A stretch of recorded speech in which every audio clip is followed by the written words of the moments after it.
Hey Cam followers, we are back. This is part 2 because part 1 was so amazing. I've listened to it nearly 2.5 times now, which I still keep finding things. I think, oh yeah, I must remember that. So I will put the link for part 1 below so that you can actually recap. But please meet the amazing Dr. Amber Batson, who's back for us about sleep, chronic pain. We're going to be bringing in sleep and disease, sleep and medication, sleep and exercise today. So please, can you tell us a little bit about yourself, Amber, so we all trust and have faith in everything you say? I wouldn't, probably not wise at all. I have graduated some time ago, 22-ish years ago, from the Royal Vet College, and have worked in clinical practice ever since, really. Probably wouldn't listen to what I say about dogs because I probably ought to pretend that I'm a horse vet, really. But I've kind of done horses and dogs throughout my career. And but I got into behaviour really quickly in the first year of graduating, and as a result undertook a variety of different qualifications. And for the last sort of probably 10 to 15 years, that's kind of what I do as a large bulk of my work, predominantly in education, teaching people about about behaviour and welfare, trying to bridge the gap really between papers and research that gets published academically that we might be able to use practically to kind of really benefit the animals. And so that's what I spend a lot of time doing now, but I still work occasionally part-time in clinical practice and do practical clinical behaviour work with animals as well. Amazing. So where are you based in the country if anybody wanted to get hold of you? I'm based in Wiltshire, but I mean, obviously nowadays typically doing a lot of education online, so the best thing to do is to have a look at my Facebook page, which is called Understand Animals.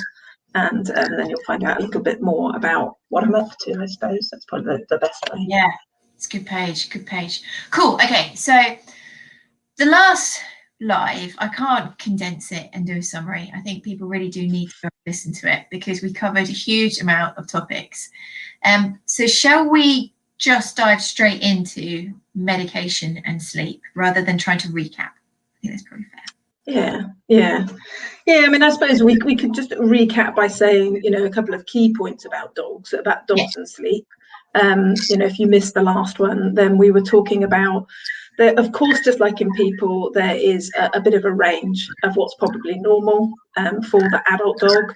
And we got quite a lot of questions last time. I noticed in the comments about the change in sleep patterns as dogs get older, because obviously there's a page Cam's going to have perhaps more followers from older dogs. So we do know that there are changes in sleep patterns as dogs get older, and you'll find some more about that on that page. On that talk from last time. Old dogs have decreased in rapid eye movement sleep and an increase in slow wave sleep, particularly in the daytime compared to adult dogs or younger dogs, and they typically do sleep slightly less at night and slightly more in the day. It's exacerbated by cognitive dysfunction, and we'll probably chat about that when we get to diseases and dogs today, because obviously quite a significant amount of older dogs get this sort of dementia thing, don't they? Where they go through that sort of, and it is a disease change, and that changes their sleep patterns too. But we were asked about that a little bit last time, and if we think about adult dogs in general, they probably want around somewhere between 10.5, 11 to maybe up to 12 to 14 hours sleep. You'll see ranges written as wide as 8 and 16 hours. And I guess people are like that. Some people can survive on 5 to 6 hours sleep and seem to do absolutely fine on it, and other people seem to want about 11 hours sleep. That's my sister. And so dogs are similar to that, and so it's difficult to say, 10 hours is right, 11 hours is right, 12 hours is right. You kind of need to know the individual dog a bit, but kind of probably going around 11, 12 hours in 24 for an adult dog's normal. And we talked about the fact that dogs are social, and we've got an increasing amount of research about that over the last even year or two, showing that dogs do prefer to take their sleep in proximity to other individuals. And again, we had a question about that. What is proximity? Which is a good question. It's hard to know exactly. Some dogs like to actually almost be touching a social partner, you know, so that they know if that individual gets up or moves around. But actually, if we look at free-ranging dogs, we typically find that they tend to sleep maybe a metre or two from one another. You know, so proximity doesn't have to be physically touching. It can probably be within the same room if we're a domestic dog, you know, a domestic pet dog. And we talked a little bit about elevation. Some dogs, they like to make a choice about sleeping on top of something, you know, even if that's maybe some centimetres off the floor, maybe it's a foot off the floor. It's why they like our beds. It's why they like our sofas. They typically like to sleep in slightly more open spaces. Some dogs might choose more confinement, but a lot of dogs tend to make a choice to sleep, you know, where they can assess the environment a little bit better. Yeah. And they're polyphasic, aren't they? And where we're monophasic, and how adaptable. A real take home I had was how adaptable they are yet again in that monophasic. So they kind of start training themselves to fit in with our pattern as well. Dogs are amazing.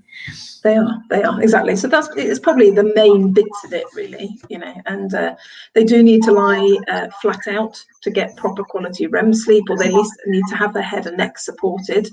And again, when we get on diseases, we'll talk about that a little bit more, because that can be relevant to some sleep disorders. Yeah, and then we did touch on the fact that pain can interfere with sleep, and poor sleep can make pain worse. So you've got this vicious cycle. So this is why we're here talking about it. This relevance to canine arthritis management. And just to recap of that, Cam really tries to broaden your horizons of how you can intervene in chronic pain management. There's a real tendency for people to be quite unimodal, and it's just about putting them on a drug or just putting them on a supplement. And it's actually way more complex than that. And the great thing about these discussions is we start tapping into things that is accessible for everybody. And that's what I love. When we talk about lifestyle, we talk about exercise, we talk about weight loss, and we're talking about sleep. This is available to everybody. So that's really important to me. Right, let's go. Where do you want to go first? Disease? Well, you mentioned drugs, didn't you? Should we go drugs first then? Let's go to drugs temporarily, shall we? I mean, it's interesting. We don't have, some of these, you know, sort of specific aspects, when we think about sleep and the dog, we don't have fantastic science that's been done exactly on certain drugs, you know, for dogs specifically. And of course, because dogs are quite different to people in their sleep, because they take it in patches rather than just in one long stint, as an example, then maybe things are a little bit different for the dog compared to the human. So it's difficult to know whether we can just take other mammal studies, you know, look at rats, look at mice, look at rabbits, look at humans, and say, okay, well, it's going to be the same for dogs. You know, and so that does complicate things a little bit. With pain in mind, probably one of the things that often, you know, I would go first would be to consider the drugs that we might use as part of pain management in the dog, and think about what do we know about that and sleep. And interestingly, when the most common drug, as most of us probably know, when the vets are treating arthritis, is non-steroidal anti-inflammatories, the sort of ibuprofen of the dog world, really. And interestingly, there's studies that have been done looking at that particular type of drug on sleep is really variable. There are a lot, the way that that category of drugs works is quite different. So we have lots and lots of different types of non-steroidals within, you know, that category of drug. And interestingly, some of them seem to worsen sleep patterns when you're on them. Some of them seem to have no impact at all on sleep patterns, and some of them seem to make it marginally better. And there may be a number of reasons for that, and probably one of the reasons for that is, we touched on last time just briefly, this massive community of living things inside the body, which is the gut bacteria, or what we probably should call the gut microbiome, because it's not just bacteria. There are fungi in there, there are viruses in there. No one wants to say the word virus anymore. Don't say virus. Don't say virus. But yeah, so there are all these living bugs, you know, which are in our gut, and they play a huge part in an awful lot of what we do, and how we feel. we understand now that those living organisms communicate with the brain constantly. We call it the gut-brain axis, and they influence our emotional state. They influence our tendency to feel sleepy, our tendency to have a good immune system. They influence a huge amount of everything that we do. And just 1 minute, people are saying there's a bit of feedback. It might be me. It might be. I'm not getting any feedback. Are you getting feedback? I'm getting a little bit. I was just okay. Okay. Well, no, that's fine. What I'm going to do is I will go and get my earphones, but I'm going to leave you talking. You're going to be on your own. You're going to be okay, Amber. Be nice to her. Okay. Yeah. So when we take medicines with, particularly medicines that are taken through our mouth, the oral route, then most of them have a tendency to impact on that community of living organisms in the gut. And we do tend to know that non-steroidals have a tendency to do that. Studies have shown that category of drug can influence those type of bugs, but also they may have that type of drug may have an impact on the lining of the gut. That's quite well recognized. If they can affect the mucus layer, the sort of acidity within elements of it, and as a result, that as well might impact on the health of the gut, stomach and the gut.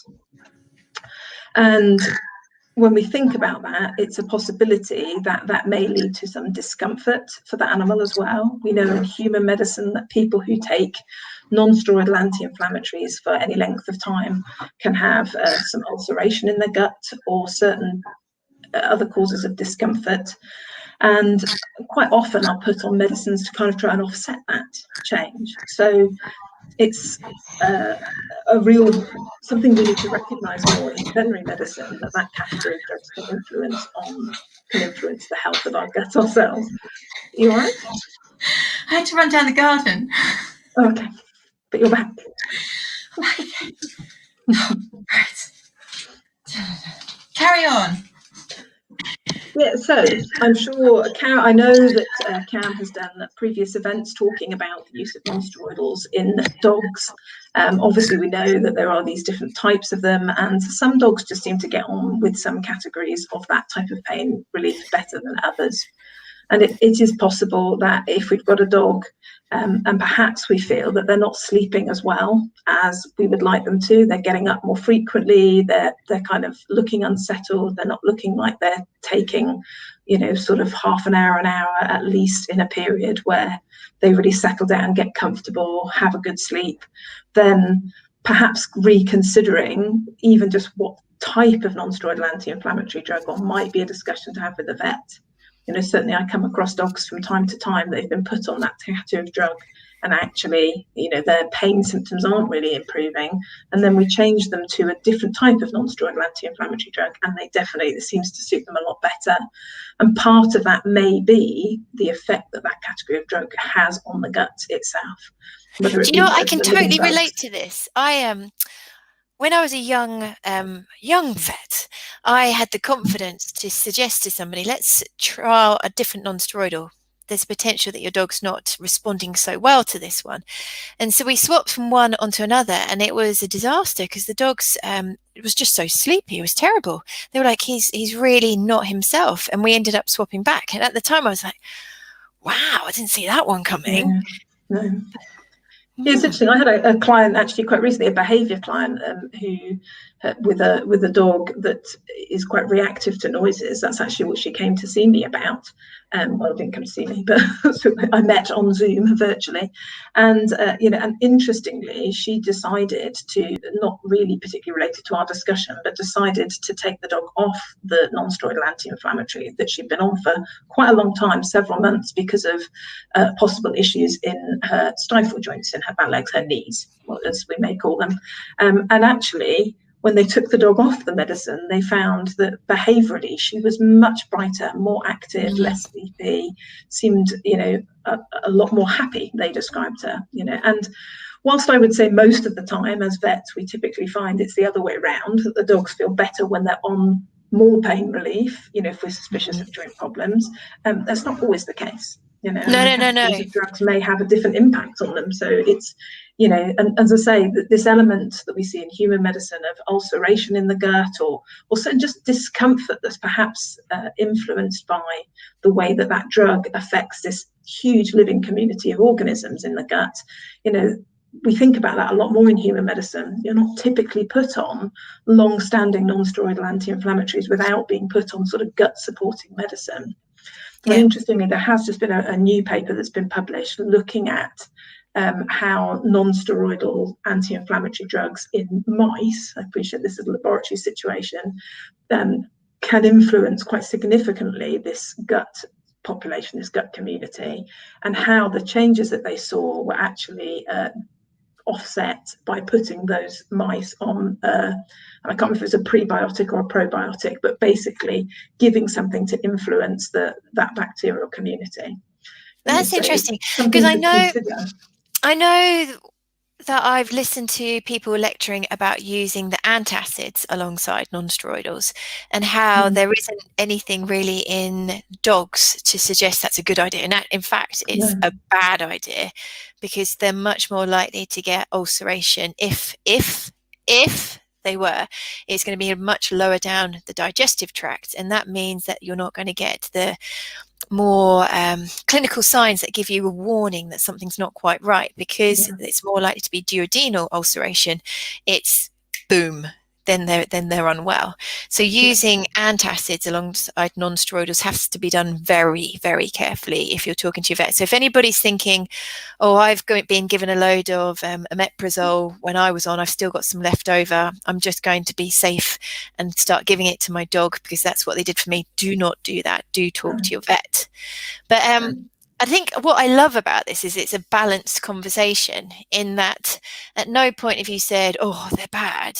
Just being honest about it. Some dogs do extraordinarily well on them, and it's a game changer. And some dogs, it's not quite right for them. We have to think outside the box and modify. And I think you're very right as well, just to put a little bit of reality check on this. We've got a very dedicated population of people that follow CAM. These are engaged owners that are willing to give up an evening and listen. And as a vet, I wouldn't say that all of my owners are engaged. I would say in first opinion practice, you have a percentage that are very devoted, and you've got a percentage that really they are part of the household, but that's it. So those dogs, getting them onto some pain relief can actually be quite a challenge.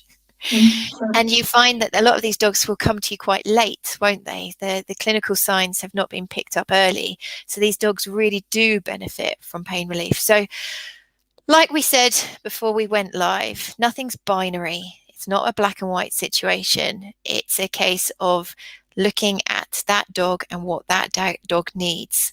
So there you go. Yeah, and I think that's the thing, isn't it? It's about all of us as well in the vet community too. We have to keep our mind open to the idea that just because we believe that a particular type of drug or an exact drug should be the drug that should make something better, if it doesn't appear to be doing it, well, then let's review that situation. I would be guilty of that myself. I think, if I give this particular animal this drug, it's got to get better. I know those symptoms. I've used that drug so many times before, but it doesn't work for that individual for some reason. And if it isn't working for that individual, then change the plan in some way. Don't just give up. Don't throw the baby out with the bathwater. Just change the plan, but make those observations and listen to one another as a team, or as a, whatever we want to call ourselves, as a unit. They're all to support that animal and one another, and and make changes. Interestingly, we had some research out in 2018 that looked with dogs at what these drugs can do to a dog's sense of smell, what impact what they can do to the olfaction. And non-steroidals were part of that discussion, and have been shown to be able to have an impact on the individual's sense of smell. They can reduce the dog's sense of smell. Wow. So given that dogs live in this olfactory world, you know, we may get behavioural changes from some dogs, you know, that we're not anticipating, because perhaps it doesn't in fact affect their gut or their sleep quality, but actually it might impact on their ability to smell the world in the same way. Yeah. And that could be a real negative for some dogs. Some dogs might just not show any symptoms of it at all. You might not bother them at all, or certainly not anything we can observe. For other dogs, that might be, you know, of a greater concern. Yeah, because it's one of their senses taken away. I was talking to someone the other day about snorkeling, and I was just like, when you go under the water and your hearing goes, you suddenly feel really vulnerable. So if somebody was to take away one of your prime senses, yeah, I totally get that. But again, I think we're highlighting that both sides of that table need to work together. And for every time an owner goes to a vet and feels that they're getting a unimodal treatment and there's no conversation, I can assure you from the vet perspectives, we have countless times where we're trying to speak to owners and there's no engagement. And you ask them to come back for a 3-month check and they're like, why? You want my money? You're like, no, I want to check what I've done. It's working. So I think definitely on both sides of the table, we need to kind of look at chronic disease in a different way, really, don't we? Yeah, absolutely. So when we think, so non-steroidals, it's probably enough about those. What other drugs do we use? Sometimes we might add in serotonin related medicines. Perhaps that's not been as common, but it's becoming increasingly common now. You know, obviously, you know, we know that drugs that increase the activity of serotonin in the body and brain, because it's not just the brain, it's in the gut.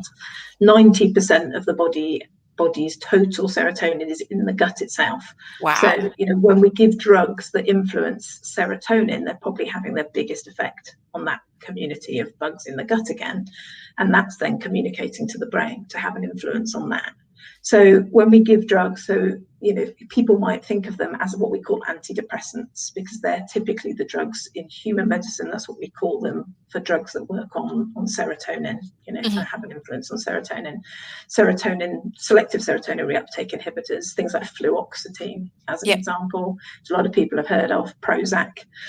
And that sort of drug are being used more nowadays in cats and dogs with chronic pain.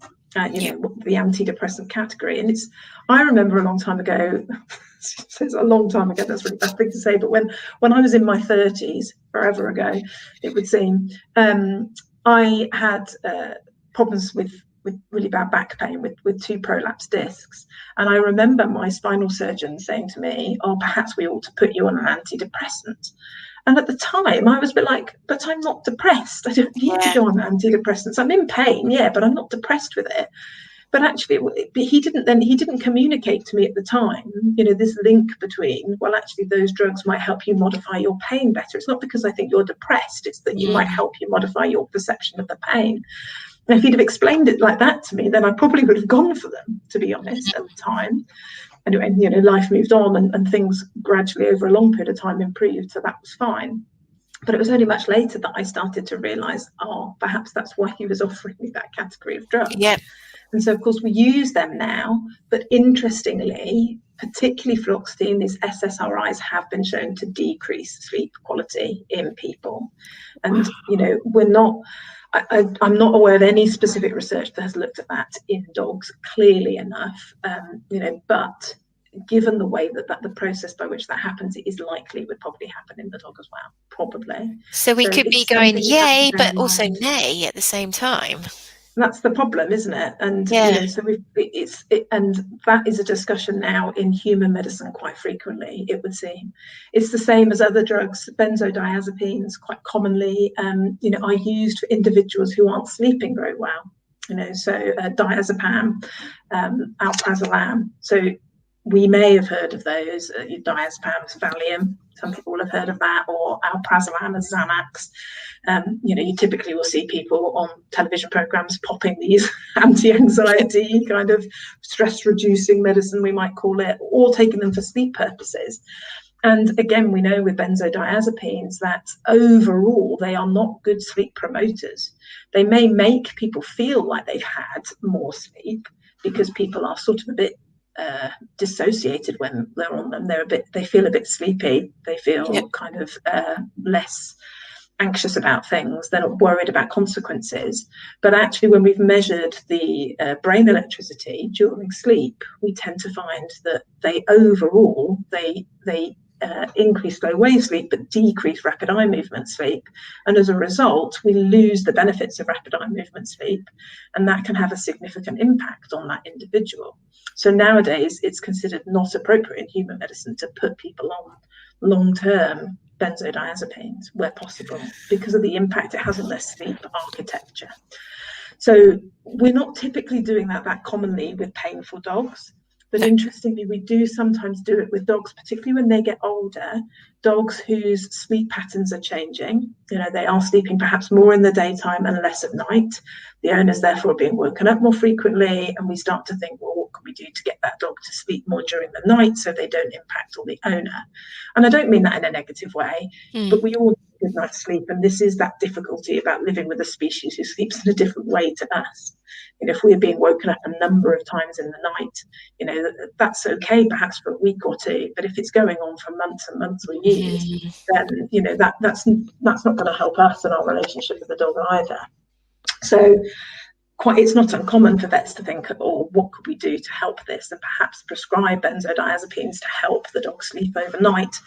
And then we have to think about, well, actually, if that's affecting the dog's sleep architecture, might that is it a positive thing, or could it possibly not be as positive as we think it can be? And again, how are we going to know? We're just going to have to go by careful observation, listening to what the owner's noticing about the dog's behaviour tendencies, as well as their sleep and activity, the overall health, the way that they move around, and then thinking, okay, does this seem to be working for everybody, or actually are we just going into a further decline? Because rather than assuming that decline is continuing to be pain related or age related, maybe we should trial them off that medicine again for a period of time. Yeah, that's a real common one. I think a lot of people see the one trajectory in that their dog's been declining, they introduce a medication, the dog continues to decline, and you assume it's the original disease.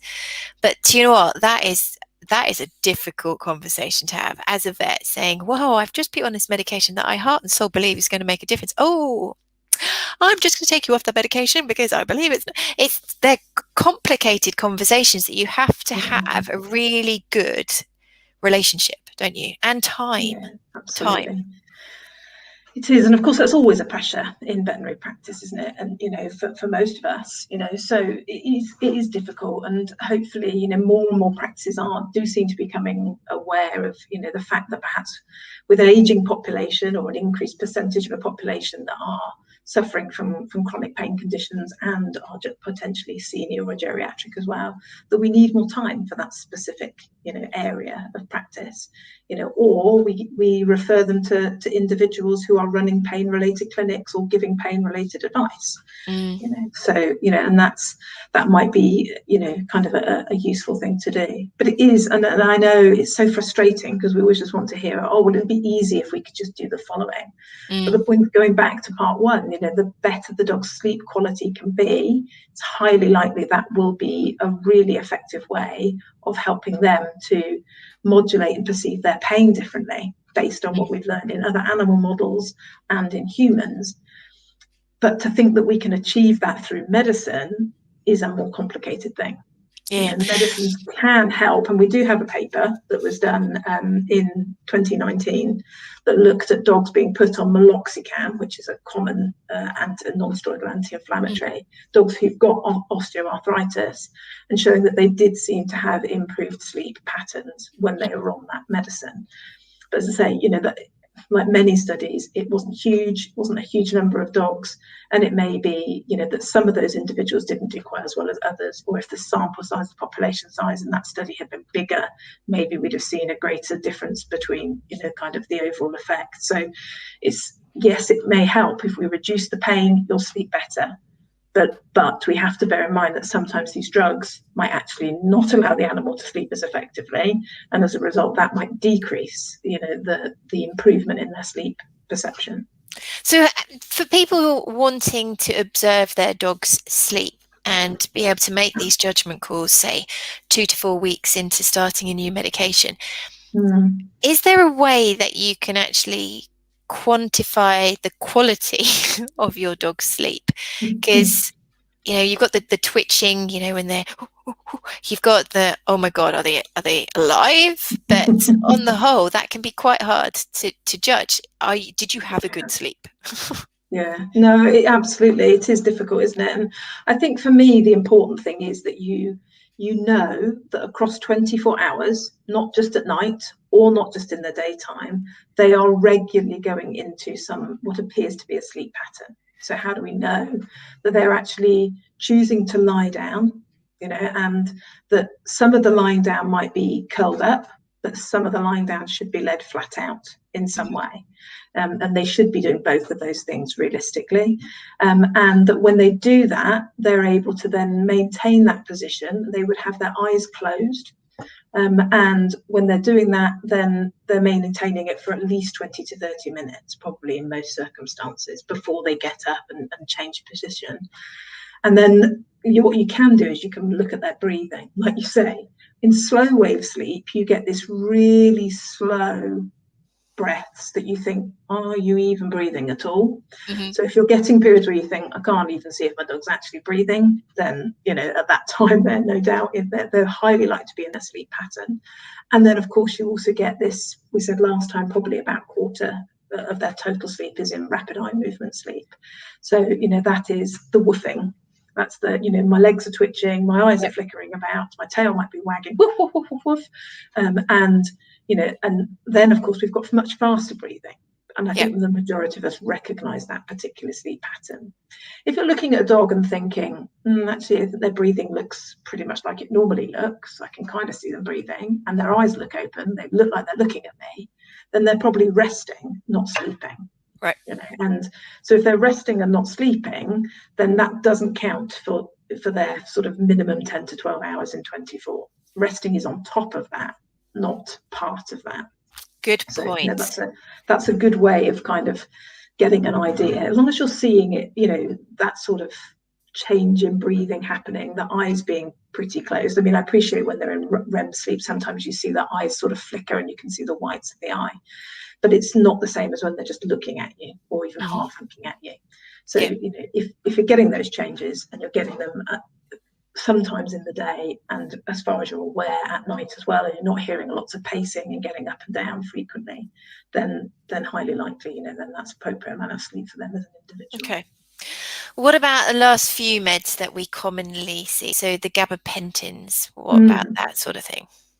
Yeah, well, interestingly, gabapentin and pregabalin, those drugs that probably work on GABA receptors, because there seems to be a bit of debate. They do work in GABA receptors, but they work on GABA channels, but they don't work on the actual receptors themselves. That's very technical. Move away from that. Move away. But they move. So they work on this chemical that is in our brain called GABA, and GABA is our main calming chemical. It dampens down electrical activity throughout the brain, but it's also present in our gut. There's a surprise. So of course when we take these drugs, it's impacting on those bacteria again. But those drugs, the ones, so gabapentin particularly and pregabalin, they do tend to be sleep promoters, it would seem. And again, we need some more research specifically on that in the dog.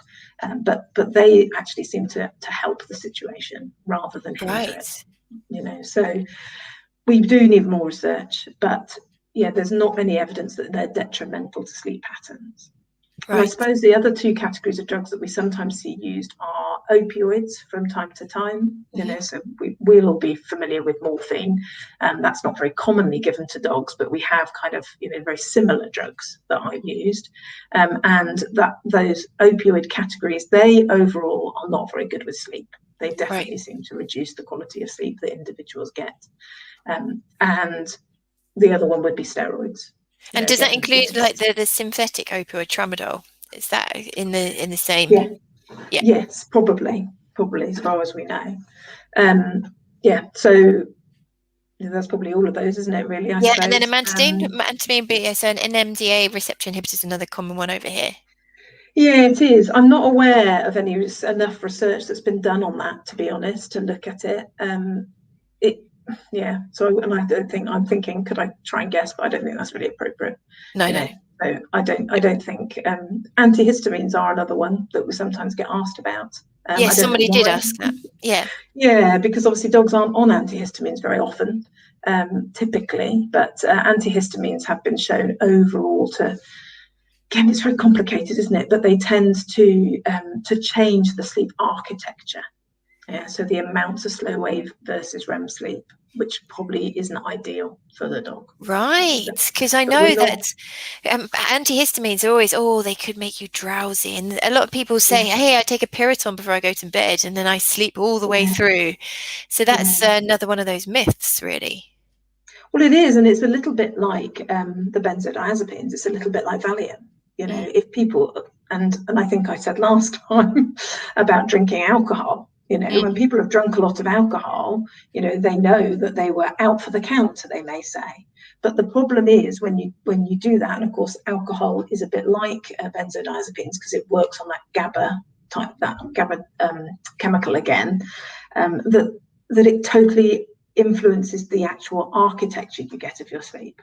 You know, so you might feel that you got a good quality of sleep because you don't remember anything and you didn't wake up till late, etc. But that doesn't mean to say that the brain electricity went through the normal sleep architecture patterns, so you didn't get the actual benefits of it.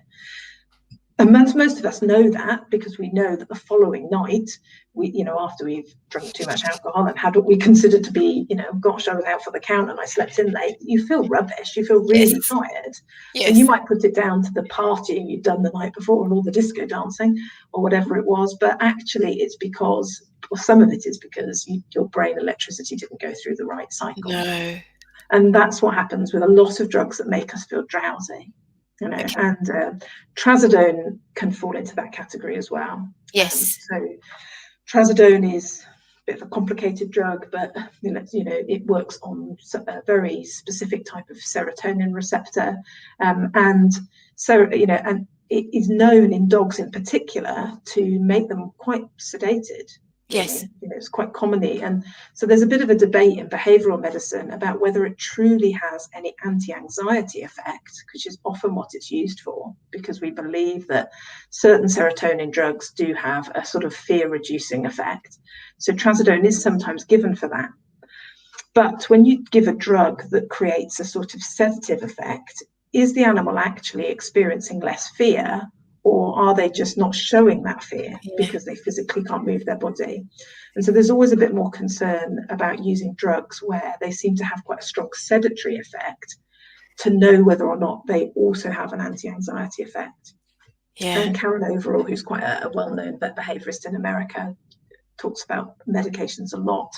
She is pretty much of the opinion that actually trazodone is very debatable about whether it's an anti-anxiety because it's so sedating. You know, and Sam Lindley was saying that the other day as well. In that, I was on one of her courses. She was like, "Ooh, trazodone, it's being used a lot," and this does happen in every discipline, every profession. Things go through fads, don't they? And there is a trazodone fad at the moment. Okay. Yeah, absolutely. So yeah, that's probably a lot of them. The only thing I was going to is steroids. You know, I mean, the steroids aren't something that are given a lot, I think, for pain, you know, nowadays, but you do get it in certain conditions.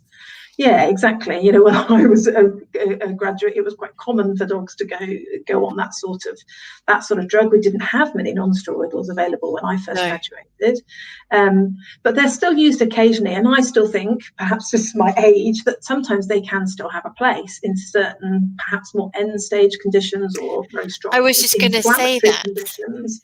There was a cartoon, it will apply to you being an equine vet. Do you remember where there was this cartoon of no horse is allowed to leave this planet having not been on steroids because they just were the most palliative intervention, was it?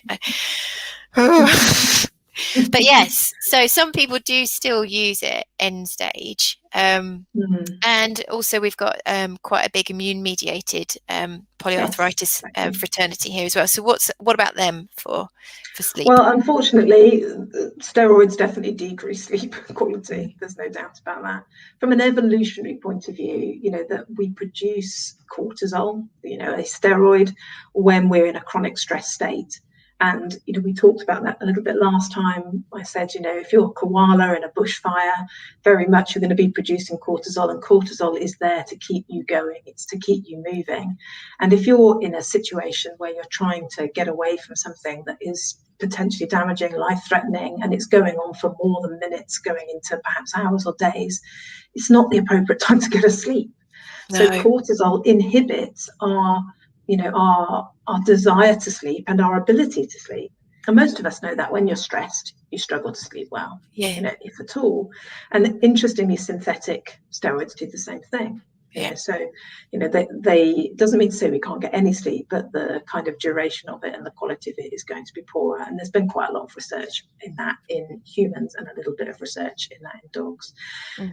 The steroids are controversial for a whole variety of reasons, but one of the things that we are starting to understand a little bit more, I think, is behaviourally how they can be quite negative for dogs. We have got one paper that looked at that, the increased hunger, increased irritability, and so we've got to be, it's not that they can't be appropriate. Sometimes they're a fantastic drug to use to settle an inflammatory process down, but we do need to be mindful of the impact they have on behaviour, and of course and I think that's definitely something that I want everybody to leave tonight saying, because there is a terrible tendency for something to come out online or in a paper or in a magazine article and it's just gospel, isn't it?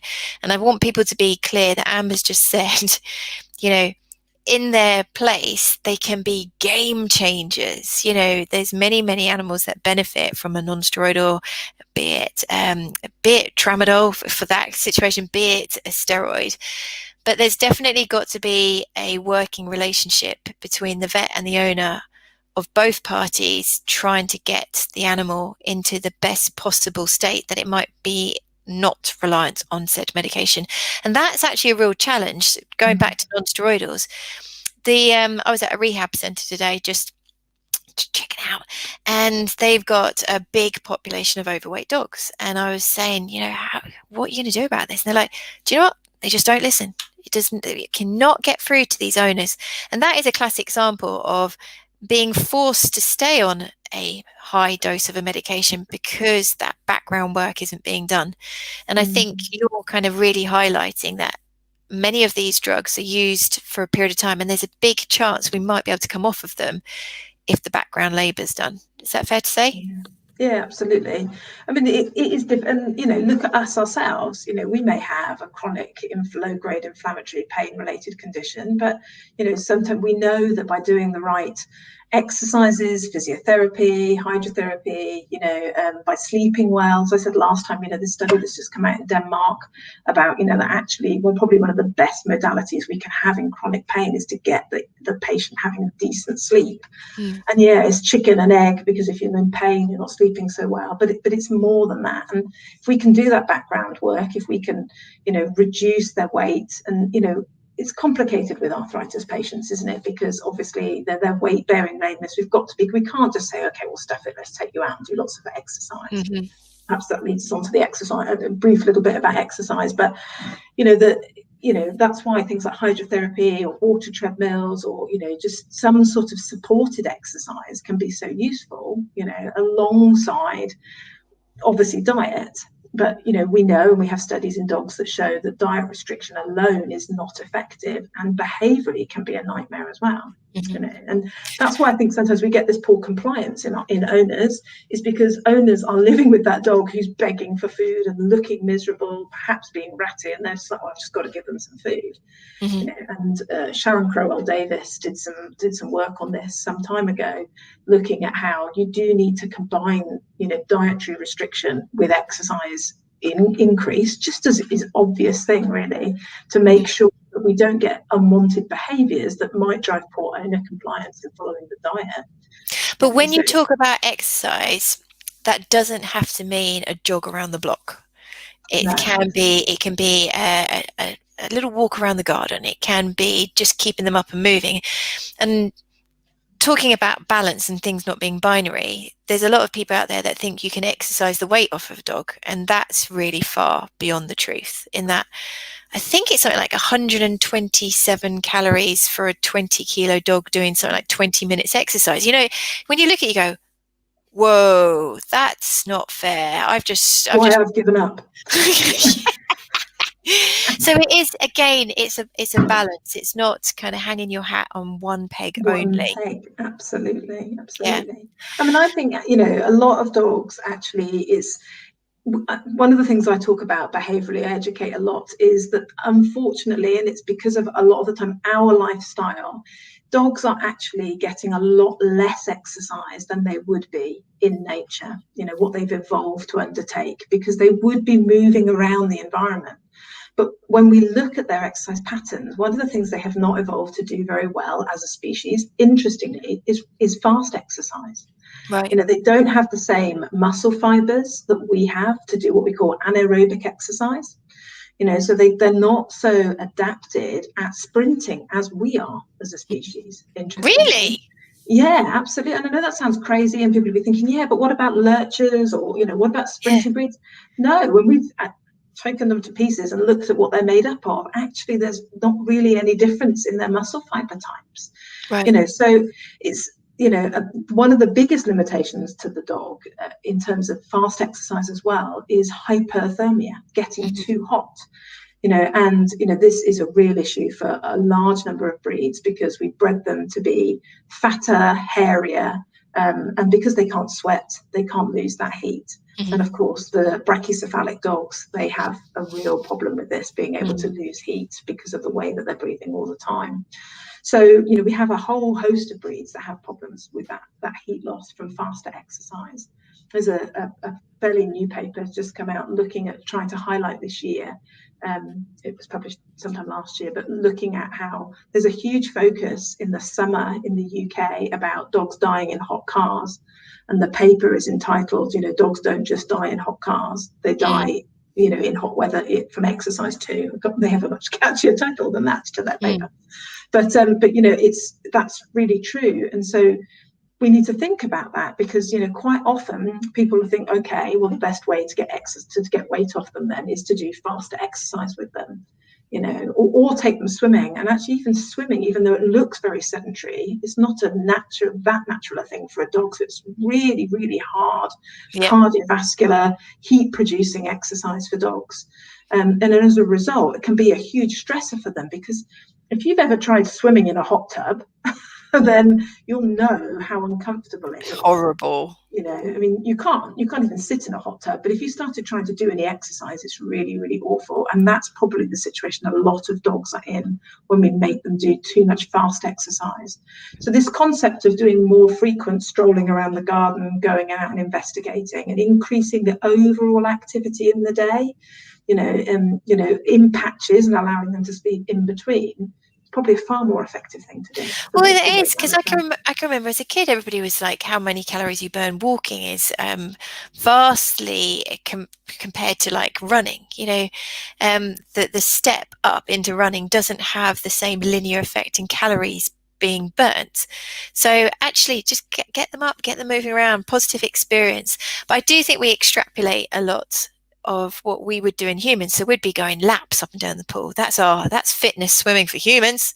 Laps, tumble turns and laps. And when you kind of like see a dog in a pool in a hydrotherapy center, they might just do a couple and then they have a rest, and then it's just a little couple of circles and another rest. We've done it again, Amber. We're already nearly at 50 minutes, and you've only done medication. Well, we've done exercise a bit as well, you know. Interestingly, exercise doesn't seem to have it very controversial on its impact on sleep, and that's in humans as well. So it's a really hard topic to really kind of get our heads around. Yeah. Aerobic exercise, when you're using oxygen, when you're doing just a little bit of exercise, getting up, walking around, seems to have a far more positive impact on sleep than fast exercise. Right. Partly because fast exercise increases cortisol. And the more cortisol you have, we said earlier, inhibits sleep. You know, so it's something to consider. I mean, when we look at the exercise modalities that seem to, have a greater tendency of increasing sleep in humans, it's things like Tai Chi and yoga. You know, so that kind of using your body for postural activity, flexibility, whilst getting some brain stimulation and being in a calmer place. You know, so taking the dog out, allowing them to sniff, allowing them to explore. maybe some proprioceptive exercises, you know, where they're stepping on something, stepping off something, going under something, being aware of where their body is. Those sorts of activities are probably more likely to promote effective sleep. But we could do some specific research on that in dogs, to be totally Yeah, no, absolutely. So just recounting though, dogs that do high levels of exercise. So there's going to be lots of people on here that have got an elderly dog or a younger dog with a mobility problem, but they've still got another 1, 2, 3, 4 dogs at home. And, you know, a lot of the people that follow Cam are very engaged. So their dogs are their lives, their hobbies, etc. So there's going to be many people in here that do agility, fly ball, cross trailing, you know, canny cross, you name it.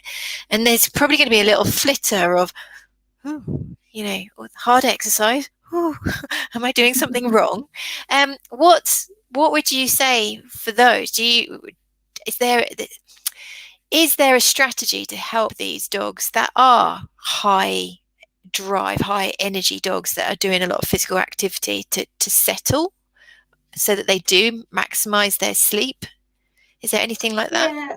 Well, I think one of the things, and we actually got a study that looked at dogs done by Nottingham University, looking at canicross dogs, interestingly, and finding that they had a real problem with their high temperature. Right. That was a real issue, and that is, as I say, it's a thing for dogs. They just they're not adapted to the same kind of exercise that we might be capable of doing. Mainly for 2 reasons. One is because we can lose heat through sweating and they can't, and secondly because we are more adapted to anaerobic exercise, going without oxygen, than dogs are. And so as a result, dogs end up in an acidotic state. So lactic acid, which most people have heard of, builds up in their body quicker. Then they've got to pant to shift that out in the form of carbon dioxide. So something to consider is always, of course, warming up to make sure the animal's body's warmed up well, and then to make sure they do get adequate breaks during the activity and certainly at the end of the activity to bring their temperature back down, to cool their bodies off, to make sure that they do get that opportunity, you know, to go through that process, not just, okay, we finished now, get in the car, be sitting, be still, let's go home, because actually they're going to have to sit there and pant. Whereas actually if they were walking around the environment, you know, with wind on them, you know, breeze on them, you know, sniffing, that might give them a better opportunity to get rid of that lactic acid, to bring their temperature down, you know, rather than just collapsing in a hot heap. Not that I'm saying that's what most people are doing, but sometimes we feel that dogs are tired after exercise, whereas actually what they probably are is trying to recover from acidosis and a high temperature. You know, you think about those dogs, you see them in the park, they've been chasing after a ball for 20 minutes and they just crash.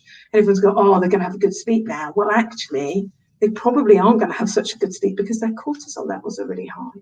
We've got plenty of science looking at that in dogs. So can we actually go there? Can we go there for the last 8 minutes? The topic that we started before we went live about bull chuckers.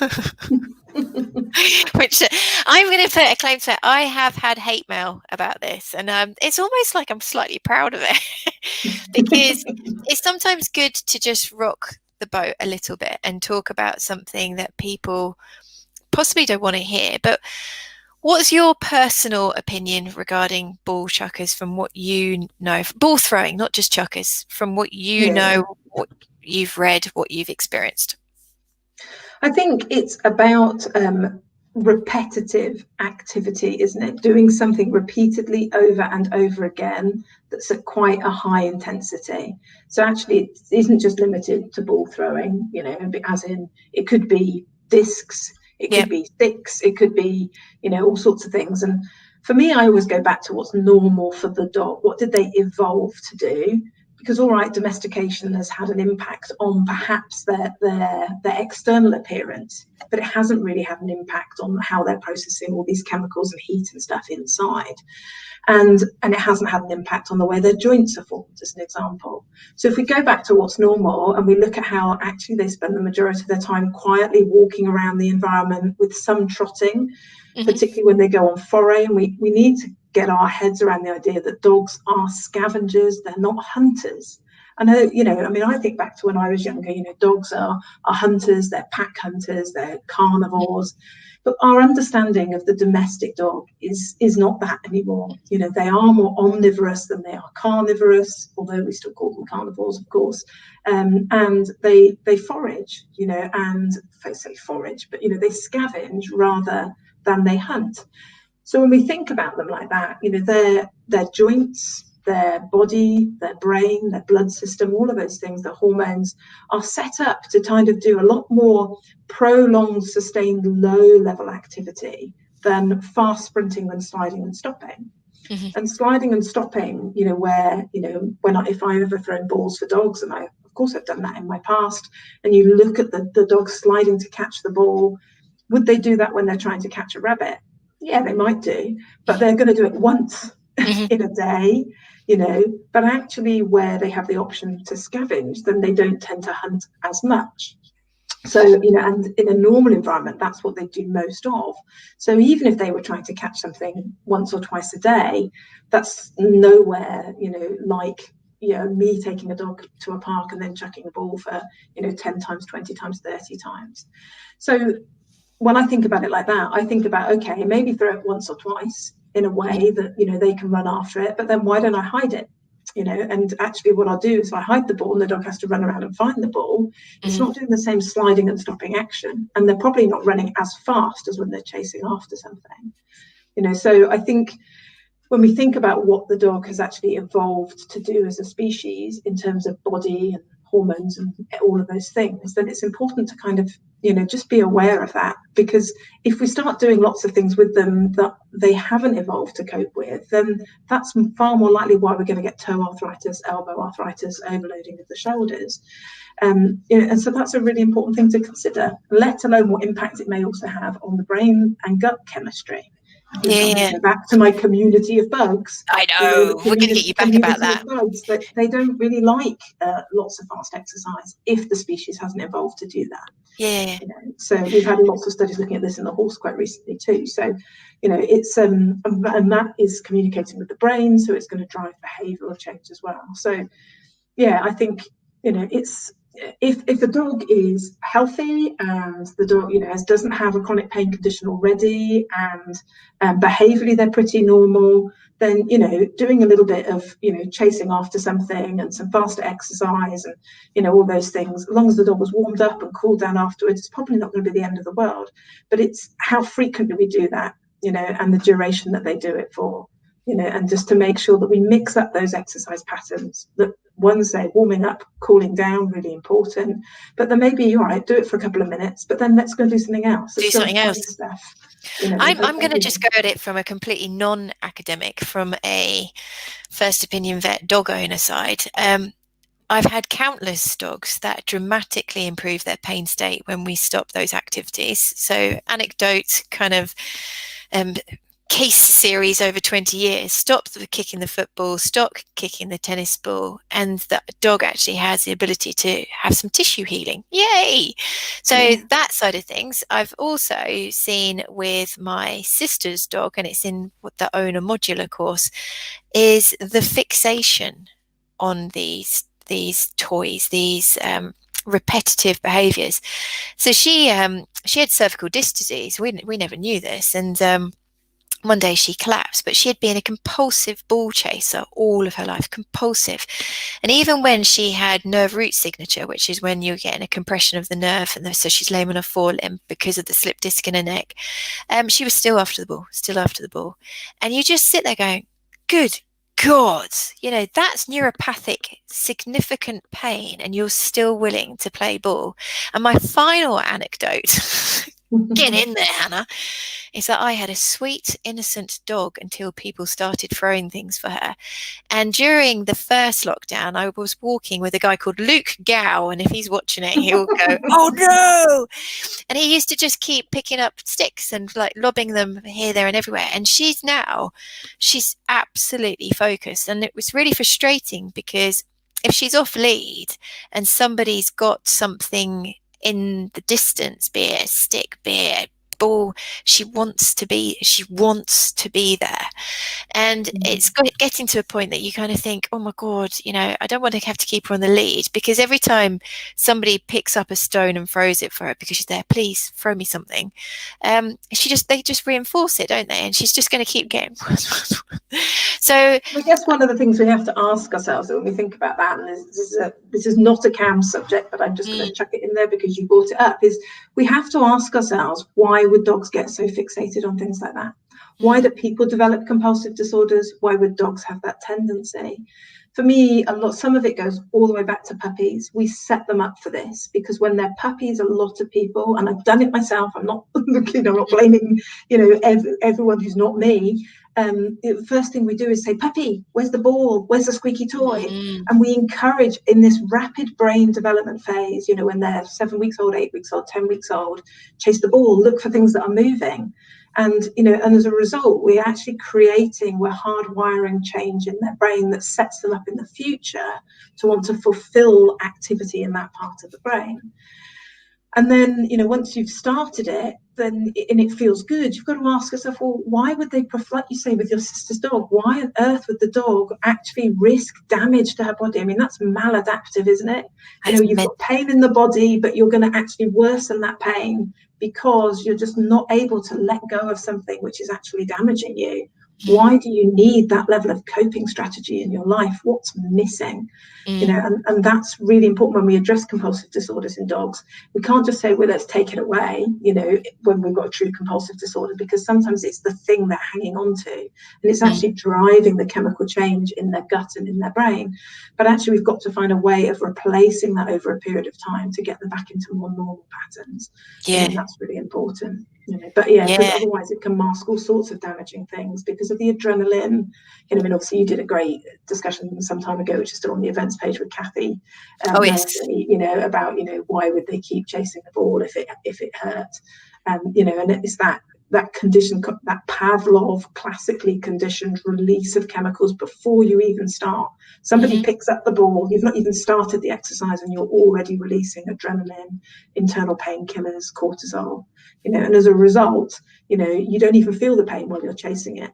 You know, so your brain cannot acknowledge the fact that it's actually doing some tissue damage. No. And I think really what for me is how quick it. Well, she's a border collie, which says some things, but I was, because I didn't want to be a hypocrite and because we've been anti-ball throwing, I've managed to kind of like get her through to, you know, she was 1.5. No chasey, and now like, God damn it. You'll get it back. Yeah, it'll be fine. But practice makes perfect, as I always say. You know, the more you practice something, the better you get at it. So actually, sometimes what we need to do is think about, well, what can we do that's different to that? But we've still got to meet the dog's needs in amongst, you know, in that. You know, so how can we make them feel good about having a good dog life? You know, without getting this buzz from continuously chasing the ball. You know, and that's often, you know, what hopefully a good clinical behaviourist would help somebody do. Yeah. And on that note, we're actually hopefully going to get more bandanas into the shop soon, and one of them is going to be "Don't throw the ball for me." And there's plenty more. There's some rude ones as well. We're thinking of going a little bit cheeky, but they're not for everybody. But yes, there's always things happening in the shop, guys. So please do go and have a look. We've had amazing response again, and so many people have asked you to come back again. No one's ever been asked to come back 3 times. This is quite incredible. Don't let it go to your head.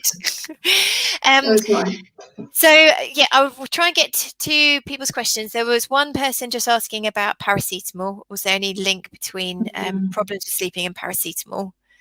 Anything? Yeah, not so much actually, interestingly. I mean, obviously we're not using it a lot in dogs, and maybe there's been an increase in its usage more recently. But not so much. You know, that kind of fits into that non-steroidal category. It doesn't do quite the same thing. So it doesn't seem to have quite the same impact as the other non-steroids, the true non-steroidals.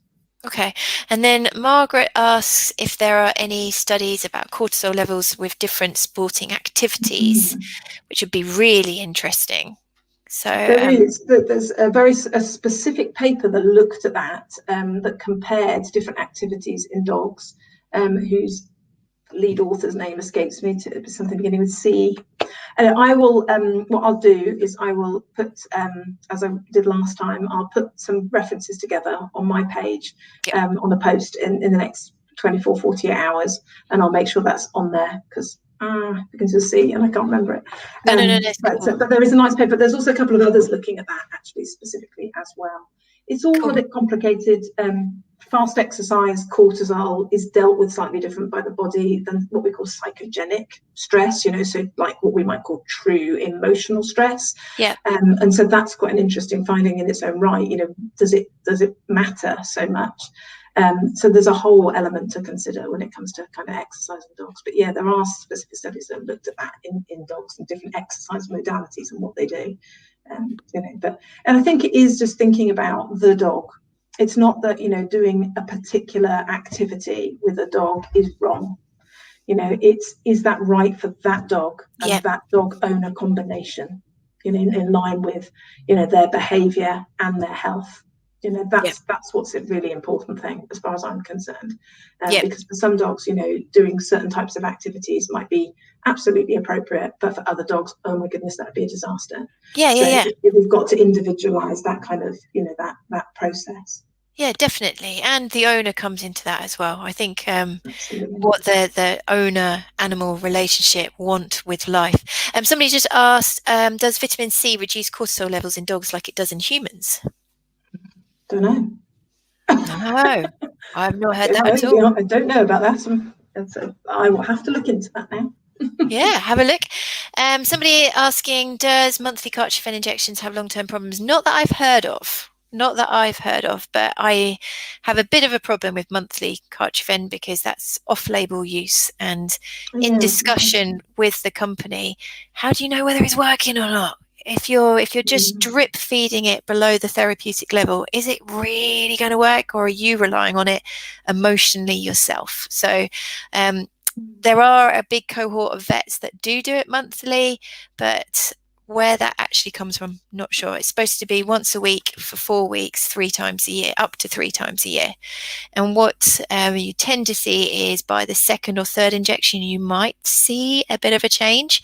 But in honesty, the clinical trials and the literature is still quite weak on it, and there's many specialists that don't integrate it into their management plan, whereas a lot of first opinion practitioners do. So it's one of those things, again, does it work for your dog? And the only way you're going to know is if you're going to follow the guidelines of once a week for 4 weeks and monitor what was your dog like at the beginning, what was your dog like at the end. And if that was more than you'd expect with a normal progressive improvement after an acute flare, great. Or if you find that it influences the amount of times you have an acute flare, great. But I think there is a tendency for us to kind of fall into using medications not knowing whether they really made a difference or not. And it's better to do it than not. I don't know. Do you agree? I totally agree. And because in the horse world, the use of Cartridge is, absolutely bizarre, and when I that it tends to be monthly, after, because we don't have the research, and it's kind of, is this actually worth it? And it's a really expensive medicine as well, and it's really important, and these things could be really, really useful to the individual. Hannah and I were saying before we came live that it's complicated because, of course, we'd always really like to have more science to be able to prove whether something's likely to work in a scenario or not. But, when we look at the way the world is, it's just not possible to test everything in every scenario. So it'd be lovely to have a lot more clinical evidence on things. But sometimes you kind of do just have to go with experience and kind of, knowledgeable kind of gut feeling, as it were. And also, information like that about that drug in dogs, with a drug like that, then it would be much better to follow what we do know and observe and monitor appropriately. Yeah, and I think the sad truth is you can have a paper come out, you're like, ooh, and then seriously, within months or years, another paper comes out, completely contradicts it. You sit there going, oh, okay. So it's become a lot more common now, I think, as well, because there's so many journals available, and it's quite easy for people to kind of almost get something published. And that can be a minefield for people now with the internet, that you think, oh, but it was published as a scientific paper. But sometimes when things are published as a scientific paper, it's not the same as another kind of scientific paper. you know, that where it has been peer reviewed, which means it's been looked at by experts in the field and assessed, and has it been repeated in different situations. And just because one paper comes out and says something, someone asked me this really recently about a paper to do with puppies actually, and being put into homes at certain times. And you know, just because one paper comes out once that says, oh, it would be, you know, it would be best to do the following one, that I don't like that anyway. If a paper comes out and says this is the way, in a Mandalorian style, for any of you who know it's May the 4th today, when we say this is the way from one single piece of research, I'd be skeptical about that. What I like to see in a paper is, well, here are limitations, here are possibilities, let's have an open discussion about pros and cons, and then let's think about where this could lead us, and then let's repeat this study in slightly different ways, then take that body of evidence and go, okay, that gives us a good answer, you know. And unfortunately, that's become harder, and for non-scientists, or kind of, you know, I don't know what we would call ourselves, but, you know, lower level scientists, it's easy to go, I can look it up and Google Scholar and read an abstract and that must be right then. And it's not always as easy as it's that. really, really hard. I'm just do a shout out for the University of Nottingham. I'm doing their evidence-based medicine course at the moment to learn to be able to search more accurately and critically appraise the papers that I'm reading.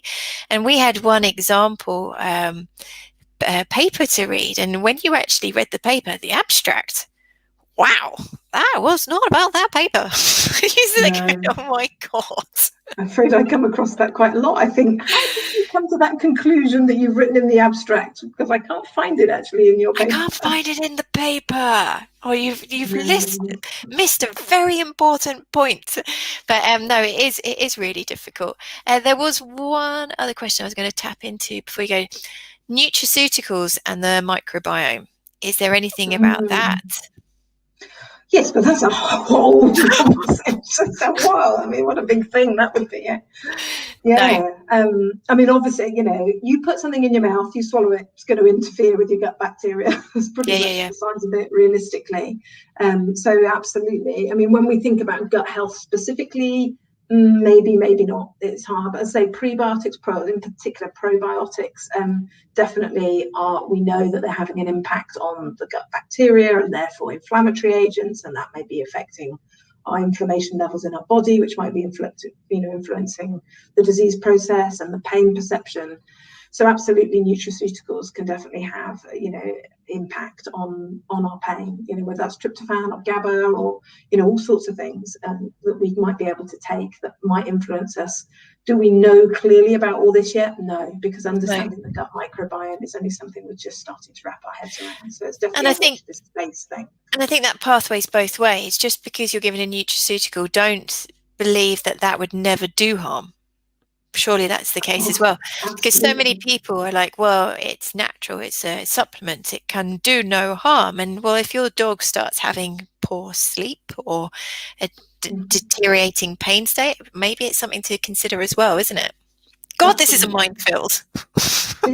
Absolutely, exactly. And this, you know, well, we hear all the time, don't we, you know, not just as vets, but just in everyday life, that, you know, turmeric's just the most amazing thing in the world, or garlic was the most amazing thing in the world, or that will work for this condition. And sometimes these things might be helpful, and sometimes they might not be helpful at all. They might actually hinder a situation. They might not be good for us. So, you know, it would be nice to know more about certain supplements, nutraceuticals, all those sorts of things in a bit more detail for that individual species and their microbiome. And that is sort of where we're starting to head now, a little bit more, I feel. You know, but yeah, we've got to keep an open mind, and absolutely don't assume that just because something is natural that it's safe. You know, and you know, that's a very dangerous place to be. You know, a glass of wine can be good for your health, and a glass of wine could be really bad for your health. You know, a glass of wine is really good right now. So, you know, it's relevant for everything, isn't it? We're just but it does make you realise. And it makes you realise that it's just, when you become a devoted dog owner, like we're all kind of, it's complex, it's hard work, and it is also emotionally draining. So anybody that's now going home thinking, oh my God, I've got to do this, I've got to do that, calm. You're a great dog owner. Don't suddenly start making your life really, really, really awful. You know, you've got to be on good form for your dog, because they'll pick up on your stress levels as well, won't they? Yeah. Yeah, Cool. exactly. So, you know, I mean, if, you know, the fact that people are here and they're listening to this stuff and they're still listening well over an hour later tells us how dedicated that they are. And yeah, absolutely. And sometimes we just need to go and enjoy our relationship with other living beings and try and let go of all of the possibilities that exist. I know. Otherwise, you're in a dark place. Cool. Right. We're going to get you back because everybody wants you back. So you just need to kind of look when you're free. I will always make myself available. She's lovely. I love her. I'm sure all of you love her. So thank you so much, Amber. We will see you again soon. Thank you so much, Hannah. Thanks to everyone for listening. Yeah. See you again. Bye-bye.